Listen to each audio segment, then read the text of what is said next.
नमस्कार, संस्कृति आईएएस के यूट्यूब चैनल में मैं आपका स्वागत करती हूं और आज के अपने इस वीडियो में हम target prelims based on newspaper में चर्चा किए गए मुद्दों पर आधारित 5 प्रश्नों को आपके समक्ष लेकर आए हैं। तो चलिए परिचय की रिवाइज से शुरू करते हैं आज के अपने सेशन को। मेरा नाम शिल्पी है और आप सबका मैं आज की इस वीडियो में वापस से फिर से एक बार दिल से स्वागत करती हूँ। आइए शुरू करते हैं आज के अपने इस वीडियो को। आइए पहला प्रश्न क्या कहता है कि राष्ट्रपति एवं, ध्यान दीजिएगा, राष्ट्रपति एवं राज्यपाल की क्षमादान की शक्तियों, किसकी बात कर रहा है? क्षमादान की शक्तियों के संदर्भ में निम्नलिखित कथनों पर हमें विचार करना है। देखिए, अगर आपको याद होगा लास्ट कुछ वीडियोस में मैंने उससे पहले बताया था कि देखिए हम कोई भी चीज़ को, किसी भी सब्जेक्ट को या किसी भी टॉपिक को कंपैरिजन के साथ पढ़ेंगे तो वो ज़्यादा स्पष्ट होंगी और हम ज़्यादा बेहतर उसमें परफॉर्म कर पाएंगे। तो यहाँ पर भी देखिए कुछ उस तरह से ही प्रश्न दे दिया गया है। अब यहाँ पर हमें किन किन चीज़ों का ध्यान रखना है कि देखिए राष्ट्रपति के बारे में भी इसमें लिखा होगा, उनकी शक्तियों के बारे में, और राज्यपाल की क्षमादान की उनकी भी शक्तियों के बारे में लिखा होगा। तो थोड़ा ध्यान से पढ़ना है ताकि गलती ना कर सके हम यहाँ पर।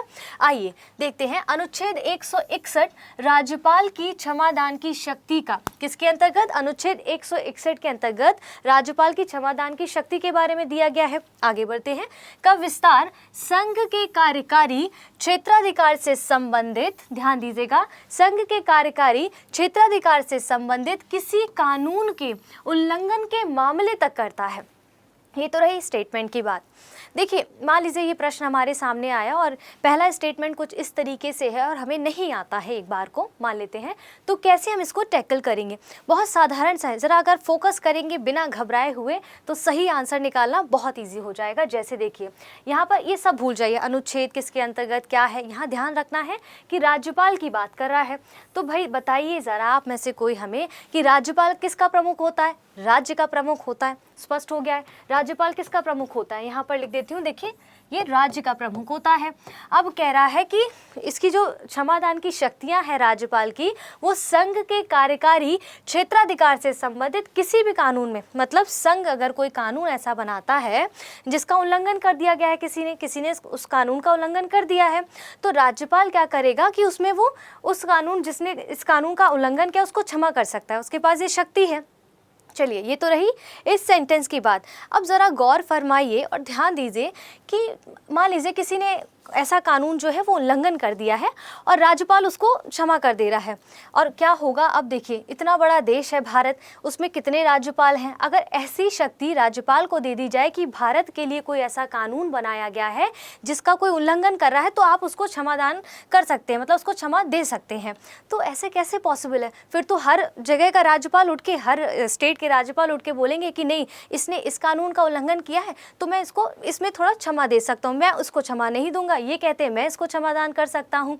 तो ये शक्तियों का प्रयोग कैसा होगा? हम सब नहीं भी है तो भी हम एक इमेजिन करें तो भी बड़ा अटपटा सा लगता है, और हमारी जितनी भी व्यवस्था है भारत की वो बड़ी अव्यवस्थित हो जाएगी। तो देखिए बड़ी अजीब सी बात है ना यहाँ पर। तो ध्यान देना है कि राज्यपाल राज्य का प्रमुख होता है, जबकि कह रहे संघ के कार्यकारी क्षेत्राधिकार से संबंधित किसी कानून के उल्लंघन होने पर राज्यपाल अपनी क्षमादान शक्तियों का प्रयोग करके उस व्यक्ति को क्षमा कर सकता है। ये गलत है, क्योंकि राज्य के मामले में ऐसा कर सकता है राज्यपाल, लेकिन बात जब संघ की आ जाए, पूरे देश की आ जाए, तो वहां पर ये ऐसा नहीं कर सकता है।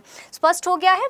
ये कथन हमारा पूरी तरह से गलत हो जाता है। ये तो करेक्ट है कि अनुच्छेद 161 के अंतर्गत राज्यपाल की क्षमादान की शक्तियां आती हैं। चलिए, ये तो रही इस स्टेटमेंट की बात। मान लीजिए हमें सिर्फ यही स्टेटमेंट जैसे तैसे करके हमने ये कर लिया। अब भाई बचे 2 स्टेटमेंट, ओहो बड़ा प्रेशर है, अब कैसे करना है? छोड़ दीजिए, अभी भूल जाइए। चलिए देखते हैं कि भाई क्या हमने पहला स्टेटमेंट ठीक किया, उसके अनुरूप जो है वो हमारे जो यहाँ पर ऑप्शंस दिए गए, क्या पता उससे हमें आंसर मिल जाए। तो देख लेते हैं भाई, चलो देख लेते हैं क्या है कि पहला कह रहा है कि गलत है, पूछ रहे हैं कि कौन कौन से सही है। देख लेते हैं पहला कहाँ कहाँ आ रहा है। जैसे ऑप्शन ए में पहला भी दिया गया, इसको हम निकाल देते हैं, ठीक है। ऑप्शन बी में भी पहला दिया गया, इसको भी हम निकाल देते हैं। ऑप्शन डी में भी एक दिया गया, इसको भी हम निकाल देते हैं। क्या बचता है? ऑप्शन सी, यानी कि दूसरा और तीसरा कथन जो है वो पूरी तरह से करेक्ट है। इस तरह से आपका उत्तर आ गया। ठीक है, नहीं भी पता था तो भी आपने कुछ ट्रिक और कुछ लॉजिक्स के थ्रू देखा कि भाई हाँ, राज्यपाल की बात कर रहा है, एक तरफ संघ की बात कर रहा है, उसकी क्षमादान की शक्तियों की बात कर रहा है, तो भाई ऐसा तो नहीं हो सकता। स्पष्ट हो गया आपका, इस तरह से उत्तर निकल आया। अब घबराना नहीं है, थोड़ा सा धैर्य रखना है और देखते हैं कि बाकी के जो स्टेटमेंट्स हैं हम उनको पढ़ते हैं, उनको समझने की कोशिश करते हैं। ऐसा तो नहीं कि ऐसा ही एज इट इज पेपर में दे दिया जाएगा, हमें प्रैक्टिस कर रहे हैं तो हम 2-3 तरह से ट्रिक्स लगाकर इनको देख सकते हैं। आइए, दूसरा कथन कहता है कि राष्ट्रपति के विपरीत, ध्यान दीजिएगा, राष्ट्रपति के विपरीत राज्यपाल कोर्ट मार्शल द्वारा दंड पाए व्यक्ति की सजा को क्षमा नहीं कर सकता है। ऊपर स्टेटमेंट से कुछ समझ आ रहा है, लेकिन इसको और हम थोड़ा साधारण तरीके से समझते हैं। सब भूल जाते हैं, ध्यान रखते हैं कोर्ट मार्शल पर। ध्यान दीजिए, कोर्ट मार्शल क्या है। देखिए, कोर्ट मार्शल क्या है, एक सशस्त्र बल की बात कर रहा है, सैनिकों की बात कर रहा है। अब कोई कह रहा है कि राज्यपाल जो है वो सैनिक बल द्वारा, जैसे कोर्ट मार्शल द्वारा किसी को दंड दिया गया है व्यक्ति को, तो वहाँ पर वो उसकी सज़ा को क्षमा नहीं कर सकता।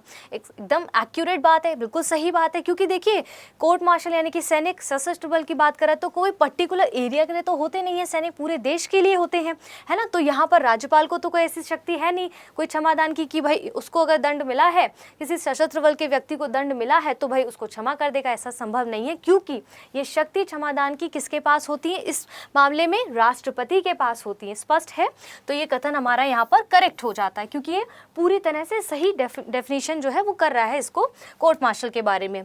चलिए, राज्यपाल की क्षमादान की शक्ति, ध्यान दीजिएगा, राज्यपाल की क्षमादान की शक्ति मृत्युदंड के मामले तक विस्तारित नहीं होती है। जहां जहां सर्कल हो रहा है ध्यान दीजिएगा, जबकि राष्ट्रपति मृत्युदंड की सजा को क्षमा कर सकता है। देखिए, तीनों सेंटेंसेस किस तरह से कनेक्टेड हैं। अगर आप ध्यान देंगे थोड़ा सा तो तीनों ही सेंटेंसेस कनेक्टेड हैं, तो घबराने की तो बात ही नहीं आती है। देखिए, सीधा सा लिखा है कि राज्यपाल के पास जो क्षमादान की शक्ति वो मृत्युदंड के मामले में विस्तारित नहीं है। ठीक है भाई, क्यों? क्योंकि देखिए, मृत्युदंड का मामला कोई छोटा मोटा मामला तो होता नहीं है, इतनी बड़ी बात है, मृत्युदंड, किसी को मौत की सजा सुनाई जा रही है, तो उसमें राज्यपाल के पास ऐसी कोई शक्ति नहीं कि उसको क्षमा दे सके। तो इस कंडीशन में क्या होता है कि राष्ट्रपति मृत्युदंड की सजा को क्षमा कर सकता है, ना कि राज्यपाल। तो ये कथन हमारा करेक्ट है, समझ रहे होंगे यहाँ तक। आइए चलिए, तो ये करेक्ट हो जाता है। क्या पूछ रहे हैं कौन से कथन सही है? उत्तर आपका पहले ही निकल आया था। देखिए, इस तरह से 1-2 पैटर्न से अगर आप चीज़ों को करने की कोशिश करेंगे, प्रश्नों को, तो चीज़ें आसान हो जाएंगी, है ना। तो घबराना नहीं है, करते रहना है, इसी तरह से अभ्यास को बनाए रखना है। चलिए, दूसरा कथन कह रहा है कि विदेशी अंशदान विनियमन अधिनियम जो है वो के संदर्भ में हमें निम्नलिखित कथनों पर विचार करना है। चलिए भाई, विचार कर लेते हैं।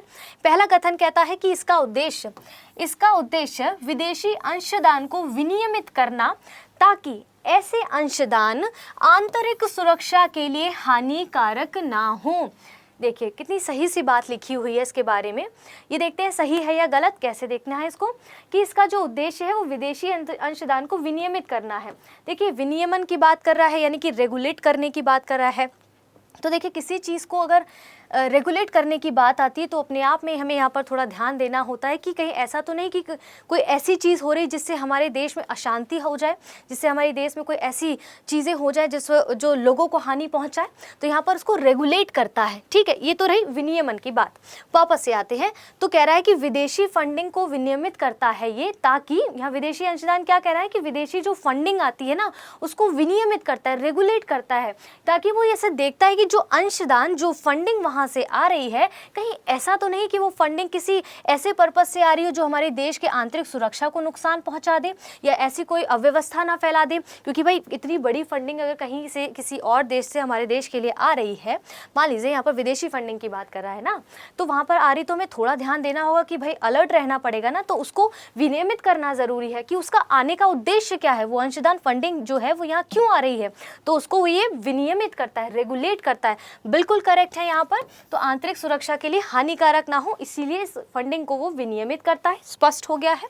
दूसरा कथन कहता है, इस अधिनियम को वित्त मंत्रालय द्वारा कार्यान्वित किया जाता है। देखिए, क्या हो सकता है, हो सकता की बात कर रही हूँ मैं।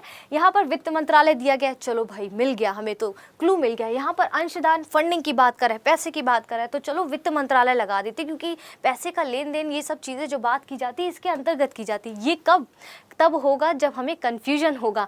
कन्फ्यूज नहीं होना है। देखिए, इसके साथ साथ फंडिंग की बात कर रहा है, स्पष्ट है, लेकिन उसके साथ साथ फंडिंग किसकी फंडिंग के लिए कह रहा है? यहाँ पर कह रहा है कि जो विदेशी फंडिंग आ रही है उससे कहीं हमारे देश में आंतरिक सुरक्षा पर तो कोई प्रभाव नहीं पड़ रहा है। तो यहाँ पर देखिए, जब भी कभी इस तरह से आपको मिले कि आंतरिक सुरक्षा की बात की जाए तो वहाँ पर वित्त मंत्रालय नहीं बल्कि किसके अंतर्गत आंतरिक सुरक्षा की बात की जाती है? गृह मंत्रालय के अंतर्गत। तो यहाँ पर हमारा ये कथन गलत हो जाता है। मैं आशा करती हूँ आपको स्पष्ट हो गया होगा। ठीक है, आंतरिक सुरक्षा की बात कर रहा है यहाँ पर, तो वित्त मंत्रालय नहीं बल्कि यहाँ पर गृह मंत्रालय आएगा। आगे बढ़ते हैं। फिर कहता है तीसरा कथन कि इसके अंतर्गत केवल विदेशी गैर सरकारी संगठनों को विदेशी अंशदान लेने हेतु रजिस्ट्रेशन कराना अनिवार्य होता है। स्पष्ट हो गया होगा, नहीं हुआ है तो कोई बात नहीं, मैं यहाँ खड़ी हूँ अभी भी बताने के लिए, स्पष्ट करने के लिए। तो देखिए, कह रहा है कि जो, चलिए इसे भूल जाते हैं, मैं अपने तरीके से साधारण तरीके से समझाती हूँ कि देखिए यहाँ पर कह रहे हैं कि भारत में यदि कोई विदेशी एनजीओ है, यहाँ पर बोल रहे हैं ना कि गैर सरकारी संगठन, विदेशी कोई एनजीओ है, तो वो विदेशी एनजीओ ही किसी विदेशी अंशदान को ले सकता है, और वो ले सकता है ये अंशदान, इसीलिए उसको रजिस्ट्रेशन कराना अनिवार्य है। तो ज़रा सोचिए, अगर देश में किसी को किसी और देश में असुरक्षा फैलानी हो या कोई ऐसा कोई काम करना हो जिससे वहाँ पर अव्यवस्था फैले, तो क्या वो सिर्फ विदेशी का एनजीओस को फंडिंग करेगा और उसी के थ्रू ही कराएगा? ऐसा तो नहीं है, वो तो किसी के थ्रू भी फंडिंग कर सकता है ना, किसी के थ्रू भी फंडिंग कर सकता है, तो वो भी तो अशांति ही पैदा करेगा ना। तो यहाँ पर मोटी मोटी बात क्या है कि ना केवल विदेशी एनजीओस को, इवन देशी और विदेशी दोनों एनजीओस की बात करते हैं हम, तो उन दोनों को ही अगर वो यहाँ फंडिंग ले रहे हैं, विदेशी फंडिंग ले रहे हैं, तो उनको रजिस्ट्रेशन कराना अनिवार्य होता है। वहाँ पर चाहे देशी एनजीओ हो, चाहे विदेशी एनजीओ हो, या कोई एसोसिएशन हो, या कोई ग्रुप्स हो, तो यदि अगर वो विदेशी फंडिंग ले रहे हैं, वो पैसा अगर वो ले रहे हैं विदेशों से, तो उनको रजिस्ट्रेशन कराना अनिवार्य है, क्योंकि ये बात हमारे देश की सुरक्षा की है, आंतरिक सुरक्षा की है। तो पूरी तरह से उनको वहाँ पर बताना पड़ेगा, रजिस्ट्रेशन कराना पड़ेगा, अनिवार्य होता है। भाई हमें भी तो पता चले वहाँ पर जो फंडिंग पैसा आ रहा है, कहीं ऐसा तो नहीं हमारी देश की सुरक्षा को कहीं खलल पहुँचा दे, आने वाले भविष्य में कोई ऐसी समस्या उत्पन्न कर दे, तो ध्यान रखा जाता है। तो इसीलिए रजिस्ट्रेशन अनिवार्य हो जाता है। यहाँ पर एक कथन हमारा गलत हो जाता है, समझ आ गया होगा। पूछ रहे हैं उपयुक्त कथनों में से कौन से कथन सही नहीं है, आपके बिल्कुल सामने है। यहाँ पर दूसरा और तीसरा कथन हमारा जो है गलत है, इसीलिए इस प्रश्न का उत्तर क्या होगा? Option C. आइए अगले प्रश्न की ओर बढ़ते हैं। क्या है? मेडिकल टर्मिनेशन ऑफ प्रेगनेंसी यानी कि MTP अधिनियम 2021 के संदर्भ में निम्नलिखित कथनों पर हमें विचार करना है। देखिए, इस तरह की चीज़ें आपके सामने आई हैं। आइए देखते हैं क्या कहता है ये कथन, ये प्रश्न क्या कहता है, इसमें क्या क्या कथन है कि ये एक्ट जो है वो केवल, ध्यान दीजिएगा, केवल वयस्क एवं विवाहित महिलाओं को ही गर्भावस्था समाप्त करने की अनुमति देता है।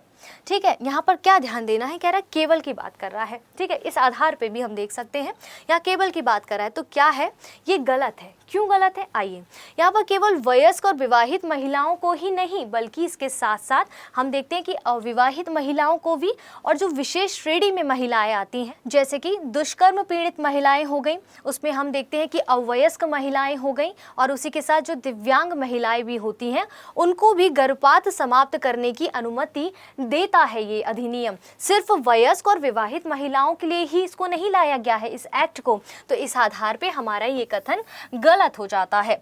दूसरा कथन कहता है ये एक्ट, ये अधिनियम किसी भी स्थिति में, भाई देखिएगा जरा, किसी भी स्थिति में 20 वीक्स 20 सप्ताह के पश्चात गर्भपात यानी कि अबॉर्शन की अनुमति नहीं देता है।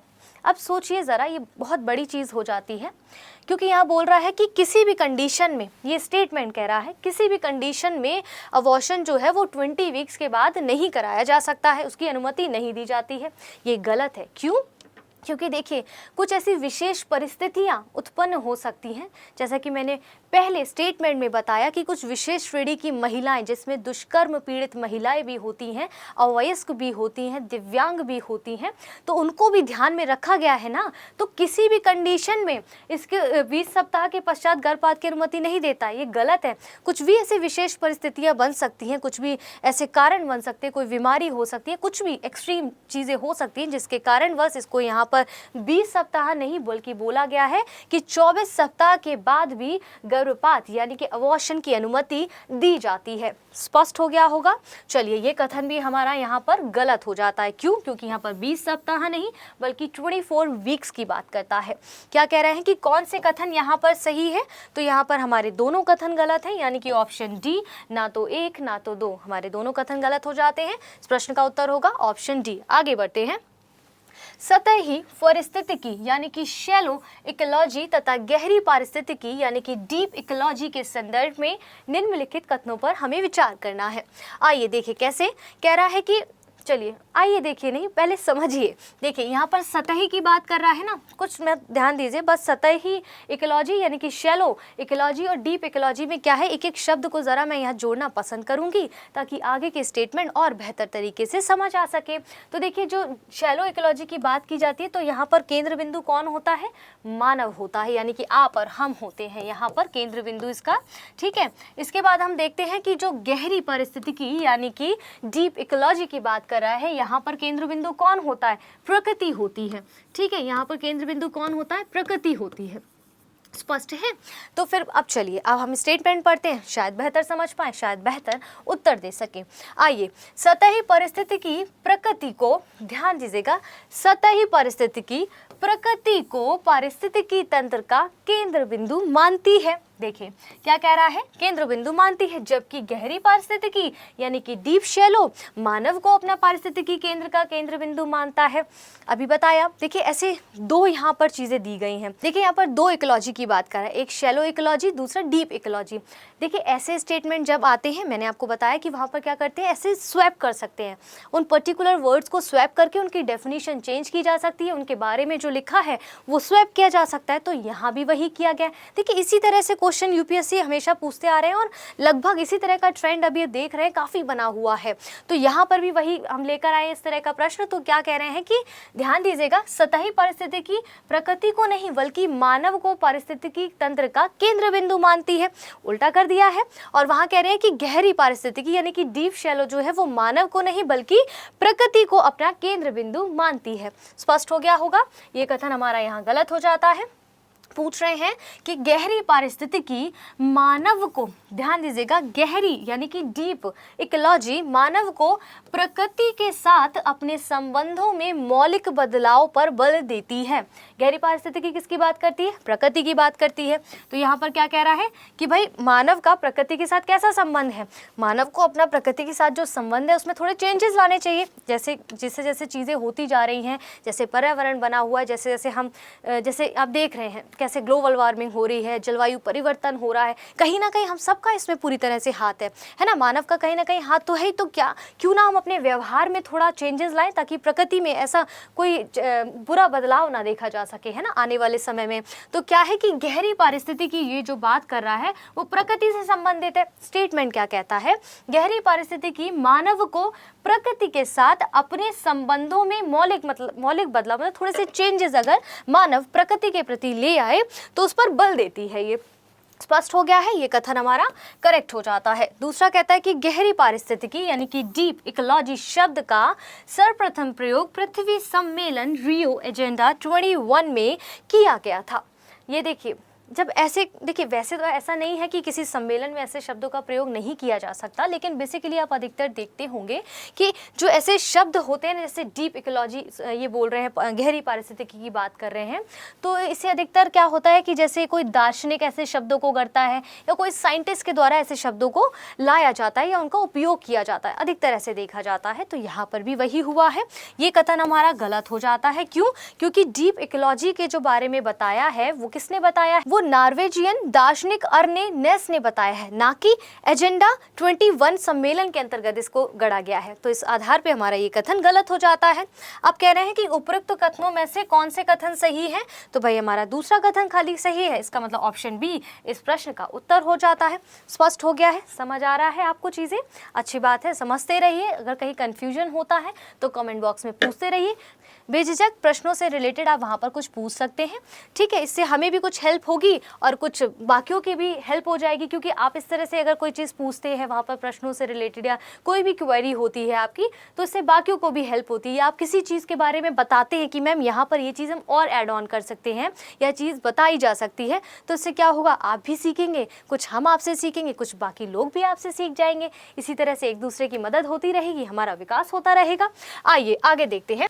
आइए देखिए, निम्नलिखित महाजनपदों स्थानों में से किनका संबंध, बुद्ध की बात कर रहा है कि किनका संबंध बुद्ध के जीवन से था। ठीक है, अब देखिए बुद्ध के जीवन की बात कर रहा है, तो क्यों ना उनके जीवन के प्रारंभ से हम देखते हैं इन कथनों को, यानी कि उनके जन्म कहाँ हुआ था ये हम देखते हैं। पहले उनका जन्म कहाँ हुआ था, लुम्बिनी में हुआ था बुद्ध का जन्म, तो इसका मतलब ये ऑप्शन तो हमारा इन है अभी। ठीक है, इसके बाद मल्ल पे, इसके बाद हम मल्ल देख लेते हैं क्या है यहाँ पर, कि बुद्ध का जो परिनिर्वाण हुआ था वो कुशीनारा के मल्ल महाजनपद में हुआ था। इसका मतलब ये ऑप्शन भी इन हो जाता है इसमें, क्योंकि बुद्ध के जीवन से रिलेटेड पूछ रहे हैं। इसके बाद देखते हैं कि जो अवंती और तक्षशिला है, इन दोनों क्षेत्रों में ऐसे बुद्ध से रिलेटेड ऐसे कोई प्रमाण नहीं मिले हैं, उनके वहाँ उनके जीवन काल से कोई ऐसा प्रमाण नहीं मिला है, तो इसी आधार पे हमारे ये दो जो ऑप्शंस हैं वो आउट हो जाते हैं इस प्रश्न से। तो क्या कह रहा है कि हमें सही उत्तर चुनना है, तो इसमें सही उत्तर क्या है, तीसरा और चौथा जो ऑप्शन है वो इन है, इसलिए इस प्रश्न का उत्तर क्या होगा, ऑप्शन बी होगा। देखिए इस तरह से क्वेश्चन यूपीएससी में कई बार पूछे गए हैं, यानी कि 2014-15 के करीब आप देखेंगे तो कुछ इस तरह से क्वेश्चंस को पूछा गया है, ऐसे पूछे जाते भी रहे। तो ये सभी प्रश्नों को जो आपको अभ्यास कराया जा रहा है, यहाँ पर आपको लाने का पर्पस या हमारे आने का पर्पस सिर्फ इतना नहीं है कि करंट अफेयर्स बेस्ड के क्वेश्चन को ही आप एनालाइज करें, समझें, उनका अभ्यास करें। इवन उसके साथ साथ आप प्रीवियस ईयर के क्वेश्चंस को भी अगर सॉल्व करेंगे, क्योंकि अभ्यास करेंगे तभी आप इन चीज़ों को समझ पाएंगे। क्योंकि सिर्फ ट्रिक्स को 5 क्वेश्चन के थ्रू आप समझ के अगर बैठ जाएंगे, खुद से अभ्यास नहीं करेंगे, तो पेपर में अच्छा एग्जाम कैसे देंगे आप, जब एग्जामिनेशन हॉल में बैठेंगे तो अच्छा पेपर कैसे करेंगे। तो इसके साथ साथ आप क्या करिए कि घर पे अपना अभ्यास बनाए रखिए, अपने प्रीवियस ईयर के क्वेश्चन को रखिए सामने और देखिए, लगाइए कि भाई जो मैडम पढ़ा रही हैं हम यहाँ अभ्यास करें, चलिए हम भी कोशिश करते हैं, कोशिश करते रहिए। ठीक है, कोशिश करते रहेंगे तो हमें भी अच्छा लगेगा। अगर आपका अच्छा पॉजिटिव रिजल्ट आएगा तो हमें भी अच्छा लगेगा कि भाई जो हम पढ़ा रहे हैं या हम हमारी संस्थान के द्वारा जो जैसे प्राची मैम है या और भी शिक्षक है वो सब पढ़ा रहे हैं, तो अच्छा लगेगा कि अच्छा रिजल्ट आए आपका। हमारा अंतिम उद्देश्य बस इतना ही है। तो इसी के साथ मैं आप सबसे अलविदा कहती हूँ और आज का इस वीडियो को मैं यहीं समाप्त करती हूँ, और आशा करती हूँ इस तरह के वीडियोस आपको अच्छे से समझ आ रहे होंगे और आप इसको पसंद भी कर रहे होंगे। इसी तरह से आप अपना सहयोग और प्यार हमें देते रहें, और इसी के साथ जय हिंद।